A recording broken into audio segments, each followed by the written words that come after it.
જ સ્ટેજ આપવાનું. અને તમે જોયું હશે કે કોઈ પણ 50+ વાળા આટલું બી નીચું નથી ગાતું. અને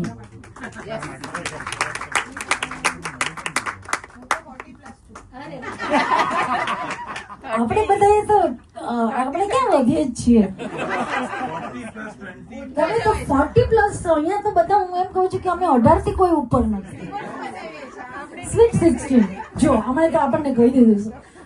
પણ આ સ્ટ્રગલ સાથે અમે લોકો છેલ્લા 2019 થી પ્રયત્ન કરીએ છીએ કે માત્ર 50+ ના લોકોને જ સાથે પણ રહીએ અને સાથે ગાઈએ. અને અમને ફોર્ચ્યુનેટલી ખૂબ સારા લોકો પણ અમને મળતા ગયા. અહીંયા મિડલ એજનું જો હું ગીત લઈશ ને તો રસિકભાઈને પછી બધા ઠપકો આપશે કે કાંઈક તમને સમજાય એવા ગીતો આપો. એટલે એવું પણ અમે લીધું છે. વાદા કરલી સાજના ડૉક્ટર મીતા અને પ્રદીપભાઈ.